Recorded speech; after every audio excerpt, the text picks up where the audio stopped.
Good morning, my brothers and sisters. Welcome to episode number 133. This is from Genesis chapter 32. Now, Jacob, here's the context of the story. Jacob is facing a real threat. That is the murderous intent of his brother, who's coming at him with 400 men, soldiers, I think. But who is Jacob's real foe in this story? Who is the person that Jacob is really going to wrestle with? And that is the all-powerful God. So he's going to test our name. He's going to be pushed to the limit, not God's limit, but our limit. So today's big question is, who is this God that allows such intimacy? Who is this God that wrestles back? So let's listen with an eye towards God today. This is from Genesis chapter 32, verse 22, same passage as yesterday. The same night he arose and took his 2 wives, his 2 female servants, and his 11 children, and crossed the ford of the Jabbok River. He took them and sent them across the stream and everything else that he had, and Jacob was left alone.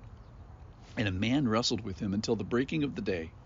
When the man saw that he did not prevail against Jacob, he touched his hip socket, and Jacob's hip was put out of joint as he wrestled with him.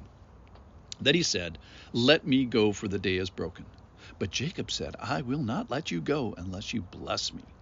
And he said to him, "What is your name?" And he said, "Jacob." Then he said, "Your name shall no longer be called Jacob, but Israel, for you have striven with God and with men, and have prevailed." Then Jacob asked him, "Please tell me your name." But he said, "Why is it you ask my name?" And there he blessed him. So Jacob called the name of the place Peniel, saying, "For I have seen God face to face, and yet my life has been delivered." The sun rose up upon him as he passed Penuel, limping because of his hip. Therefore to this day the people of Israel do not eat the sinew of the thigh that is on the hip socket, because he touched the socket of Jacob's hip on the sinew of his thigh.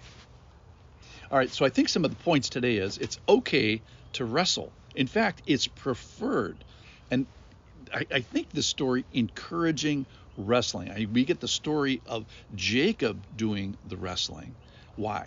To allow and endorse and encourage our wrestling. I think the Lord, in having the story be recorded, is he's giving approval to the striving and the yearning, and kind of to educate us that the relationship with God, having a relationship with God, is often hard fought. And I think that's what we see here today.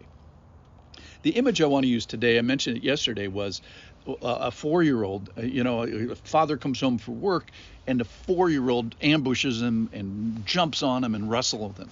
Well, if you've ever seen a 2-year-old, they love to do this. Or a 4-year-old, they love to do this. Now, if you're 10, occasionally this happens. But with a 20-year-old, this never happens. Here's the point I'm trying to make, is only children do this. Wrestling with God is a childlike activity done by non-children. So God loves 2 kinds of people in the Bible. That is, the people that are children. Let the children come to me. So he loves children. The second kind of people he likes is people that become like children. Matthew 18, verse 3 says, and he says, "Truly, truly, I say to you, unless you turn," he's talking to adults now, "unless you turn and become like children, you will never enter the kingdom of heaven." So get our heads around this. The kingdom of heaven is only for children and adults who become childlike. Now, in the story, Jacob is around 60 years old. And when we wrestle, we want to find a trusted adult. So when you wrestle with God, we kind of put it in the back of our heads, no, we know he has the best for us. He's not trying to kill us. He could destroy us. Now, he knows he's not going to be hurt too bad in this struggle, even though it could be a one-sided affair, and Jacob could be ripped from limb to limb by either God or this angel here, this heavenly being that comes down to wrestle with him. He could be, killed in this. And he says, "My life has been delivered." So he realized the risks that you take in wrestling with this person that's much bigger than you.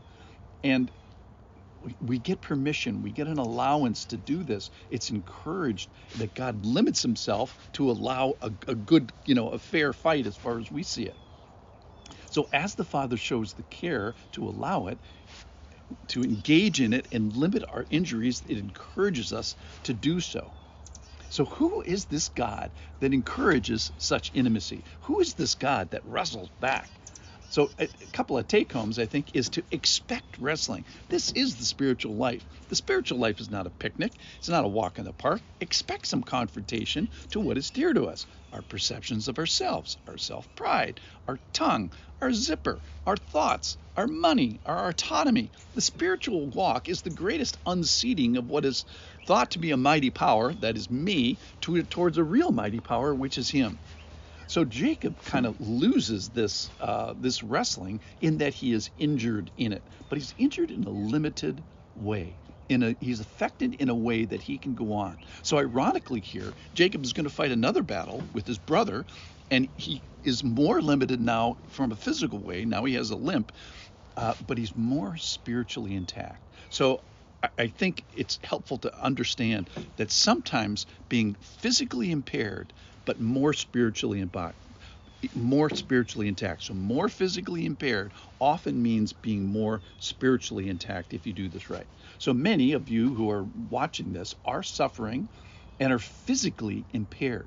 And here, I think it's encouraging that we can be spiritually intact even though physically more impaired. So when you wrestle with God, you're supposed to come out differently, more intact in the essential ways. So I think we end up more intact when we wrestle with God as he allows us and encourages us. And I think because of the story, he expects us to do this. So I think the story educates us that the relationship with God is hard fought. Expect this. Wrestling is the spiritual life. And wrestling is a childlike activity that's done by non-children. And though injured, though physically impaired, Jacob ends up in the story more intact. And we have a God that wrestles back with us. Wow. Thanks for listening.